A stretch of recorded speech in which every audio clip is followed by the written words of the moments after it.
Hello students, today we are going to discuss Christopher Marlowe's poem The Face That Launched a Thousand Ships. In fact, this is an extract from Marlowe's play Dr. Faustus. You see, Christopher Marlowe was a prominent English poet, playwright and translator of the Elizabethan era. He was born in Canterbury, United States, to a wealthy shoemaker. Hmm? So, in fact, before Shakespeare, it was only Marlowe's whose plays were of some eminence. So, Marlowe became popular in the literary circles with the staging of Tamburlaine the Great, which was staged in 1587 in London. This was a verse play. It was an immediate success. His other outstanding works are a short epic poem, Hero and Linda, a lyric poem, The Passionate Shepherd to His Love, and his famous tragedy, The Jew of Malta, and the tragedy of infamous Dr. Faustus. And this extract is from that poem, that play, that tragedy, Dr. Faustus. You see, this extract features in Act 5th, Scene 1st.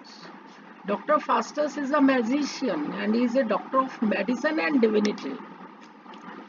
Faustus has bartered his soul to the devil, Lucifer, in exchange for the baser material pleasures of life, such as wealth, wine, women, and power. He was a great scholar. He, he had mastered all the branches of divinity. So, with so much knowledge, Faustus wanted to be as powerful as God is in heaven or Satan is in hell. So, his friends requested him, his scholar friends suggested him, rather requested him, that he can become powerful by mastering black arts. So he mastered the black arts, he did the incantations, and the spirit came. Spirit was Mephistopheles. And he told Mephistopheles that he can do anything in return for being as much powerful as God is in heaven or Satan is in hell. So, Mephistopheles told him that he will have to ask his master and then he will tell him. Next day again, he does that. I am telling you the story in brief of that drama, Dr. Faustus.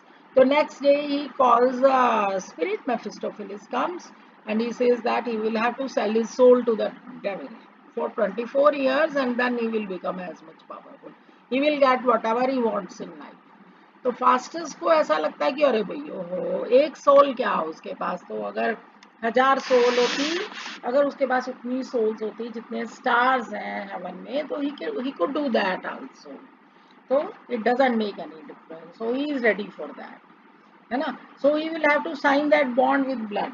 तो जब वो अपना blood pin करता है, अपने आप को काटता है हाथ को ब्लड निकालने के लिए, क्योंकि उसने ब्लड से वो बॉन्ड साइन करना होता है, तो ब्लड जम जाता है. इट मीन्स कि it is an wrong deed, he should not do. ये गलत काम है, उसको ये नहीं करना चाहिए. लेकिन वो परवाह ही नहीं करता, क्योंकि उसको तो सिर्फ एक ही नशा चढ़ा हुआ है कि भाई उसको उतना ही पावरफुल बनना है जितना कि गॉड है हेवन में और सेटन है हेल में. और उसके लिए वो कुछ भी करने को तैयार है. अब अच्छा बुरा तो उसको कुछ और जम ही नहीं रहा, बस सिर्फ एक ही नशा है कि भी उसको उतना पावरफुल बनना है. तो anyway he science the bond. तो बात खत्म. बॉन्ड साइन करने का मतलब है कि भी आपको 24 साल तक आप दुनिया की जो चीज चाहोगे वो सब मिल जाएगी, लेकिन 24 साल के बाद आपको अपना सुसाइड करना है, अपनी जान खुद लेनी है. और उन 24 साल में कोई भी धर्म की बात, कोई भी अच्छी बात, कोई भी ईश्वर को याद करना, ऐसा आप कुछ नहीं कर सकते. ऐसा आप कर भी नहीं पाओगे. क्योंकि आपने तो बॉन्ड डेविल के साथ साइन कर दिया, है ना। तो इस तरह से तो ही डज द मिरेकल। ये actually it is a morality play, है ना। तो पूरा घूमता रहता है, बड़ा खुश होता है, जो चाहिए उसको वो सब मिलता चला जाता है, वगैरह वगैरह। तो अब यहाँ पर हम ज़्यादा बात ना करते हुए सिर्फ इतनी बात करते हैं कि भी क्या हुआ। अब उसके फ्रेंड्स उसको कहते हैं कि भी तू ना हेलन को बुला अपनी उससे मैजिक पावर से, क्योंकि उसको मैजिक पावर तो मिल गई। तो वो किसको बुलाता है? हेलन को बुलाता है। Helen is the deadliest beauty in the world. ऐसा कहते हैं कि हेलन जैसी खूबसूरत औरत दुनिया में आज तक पैदा ही नहीं हुई, है ना। हेलन ग्रीक माइथोलॉजी में पढ़ते हो आप, ट्रॉय का जो पूरा सिटी जला दिया गया था, ट्रॉय का जो वहां पर वॉर है, 10 साल तक वो युद्ध चला था, है ना। तो फास्टस जो है उसको बुलाता है। तो अब हेलन आ जाती है, लेकिन वो हेलन वो ओरिजिनल हेलन नहीं है, हेलन की वो स्पिरिट है, ठीक है। हेलन की स्पिरिट है, नहीं है, हेलन की स्पिरिट नहीं है, उसकी बॉडी है बस, है ना। तो अब यहाँ पर जो ये पोएम है, अब उसको उस जब वो हेलन की बॉडी दिखाई दे रही है उसको, तो उस टाइम पे फास्टस क्या एड्रेस कर रहा है, उसको कैसे संबोधित कर रहा है, उस सबको यहाँ पर इस पोएम में, इस एक्सट्रैक्ट में दिखाया है ना। तो अब देखो, the poem begins with a scene when Faustus performs his last act of conjuring at the request of a friend. Kanjar, CONJURE, Kanjar मतलब जादू से बुलाना। तो फास्टस ने जादू से किसको बुलाया? हेलन को बुलाया, है ना। He conjures up the image of Helen of Troy. Faustus is stunned bye her beauty. मैंने तुम्हें बताया ना, इतनी खूबसूरत है हेलन कि भी उतना खूबसूरत तो दुनिया में कोई लेडी हुई ही नहीं, है ना। He presents her an epitome of beauty and the most desirable woman in the world. देखो क्या कह रहा है, Was this the face that launched 1,000 ships and burnt the topless towers of Ilium? Launched the 1,000 ships. Launched का मतलब, launch का मतलब ऐसे तो लॉन्च होता है जो भी आप समझते हो, यहाँ पर शुरू करना मतलब, यहाँ पर क्या है कि भाई अरे यही चेहरा था जिसकी वजह से युद्ध हुआ, है ना। 1,000 शिप्स मतलब हजारों शिप्स चले, किसके लिए? युद्ध के लिए। क्या यही चेहरा था जिसकी वजह से वो ट्रोजन वॉर हुआ? लॉन्च्ड 1,000 शिप्स का मतलब क्या हुआ कि अरे इसी चेहरे के पीछे वो ट्रोजन वॉर हुआ। And burnt the topless towers of Ilium, है ना। इलियम क्या है? Ilium is the famous city of Troy, ठीक है। तो टॉपलेस टावर्स मतलब सुप्रीम टावर्स, तो क्या यही चेहरा था जिसके लिए ट्रोजन वॉर हुआ और जिसकी वजह से इलियम के सुप्रीम टावर्स को जला दिया गया? स्वीट है ना। मेनिलस की वाइफ है, ग्रीक क्वीन है, Helen is a Greek queen, Menelaus की wife. Sweet Helen, make me immortal with a kiss. Faustus इतना बड़ा स्कॉलर होके भी पागल ही हुआ पड़ा है यहाँ पे, जो वो उसको कह रहा है कि भी मेरे को अपनी किस से ना इमॉर्टल कर दो, कि मुझे अपनी किस से, मुझे किस करके मेरे को अमर बना दो। पोइट बना हुआ है, पोइट है। देखो पोइट्री वाकई बहुत अच्छी चीज होती है। पोइट्री का मतलब होता किसी भी बात को बहुत खूबसूरत ढंग से कहना, दैट इज पोइट्री, है ना।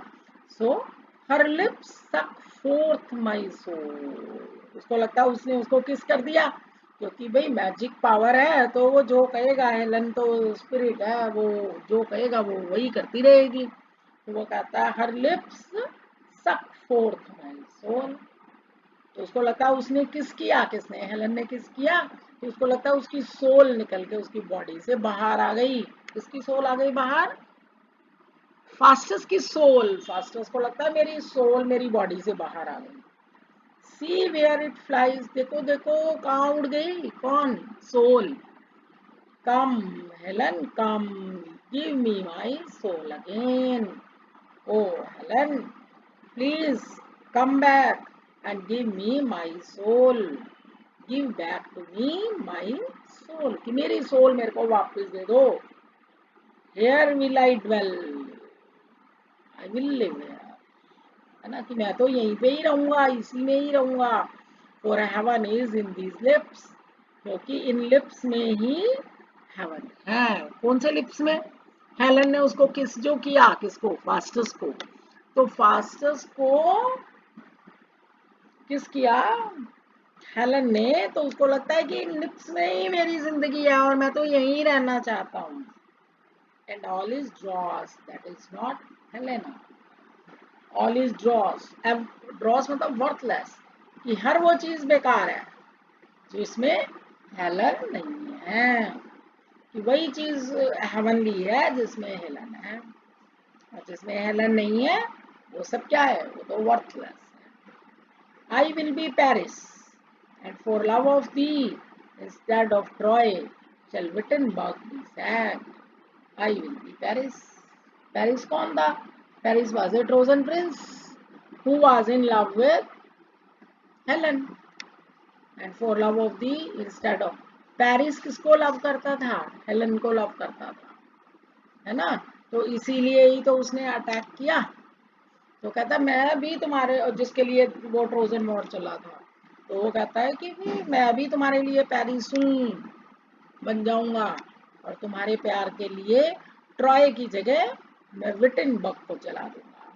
विटनबर्ग वो सिटी है जिसमें फास्टस रहता है, और पेरिस कहाँ का था राजा? ट्रॉय का था, है ना।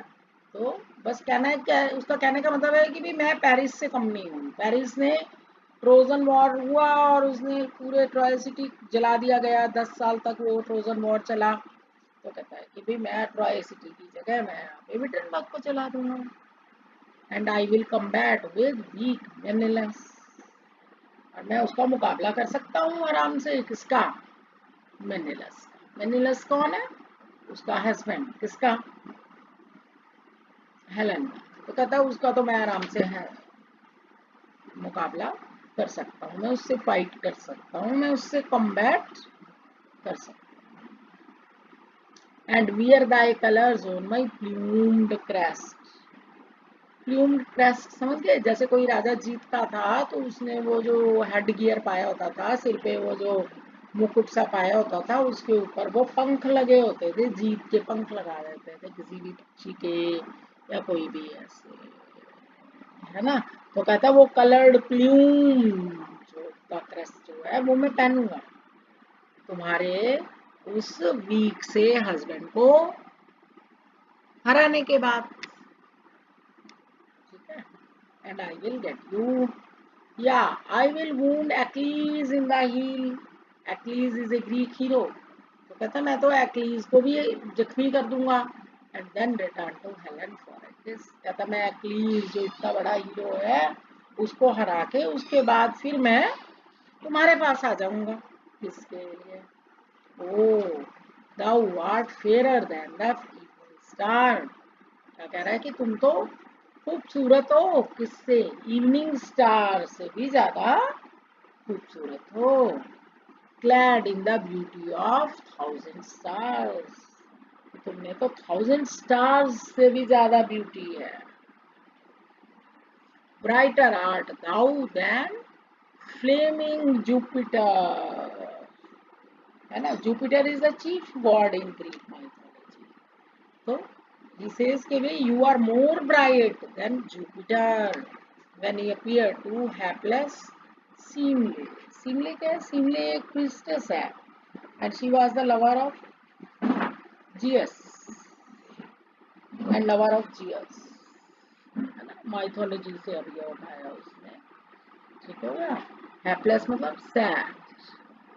Brighter the art, art old English है ना, आर्ट का मतलब आर, दाऊ का मतलब you, brighter art thou than flaming Jupiter when he appear to hapless city, कि तुम किससे ज्यादा ब्राइट हो? तुम जुपिटर से भी ज्यादा ब्राइट हो जब वो उस सैड सीनले को दिखाई थे.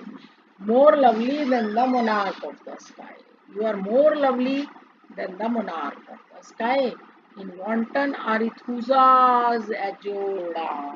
Arethusa कौन है? He is a nymph. She is a nymph with whom river god Alpheus became infatuated. Arethusa कौन है?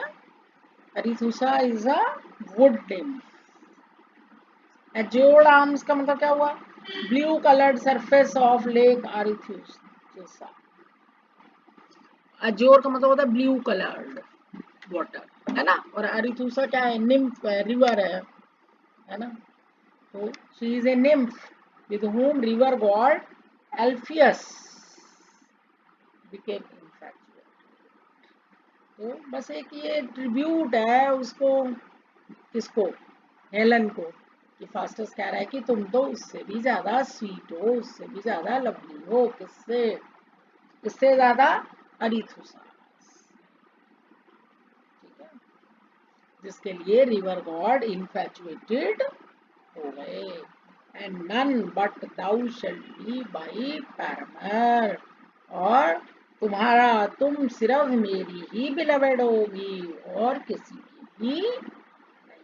इतनी खूबसूरत जो डेडलिएस्ट ब्यूटी है, इसका हकदार सिर्फ मैं हूँ, है ना. तो more lovely than the monarch of the sky. ये बहुत ज्यादा लवली है.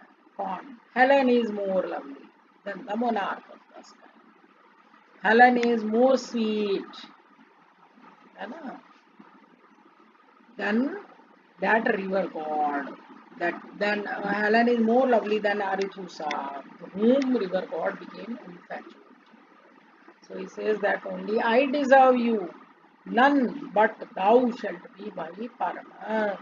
Only you will be only my beloved, nobody else. So this is a tribute, this is a poetic address of Vastus when he conjures up the image of Helen before. So I hope you understand. Thank you.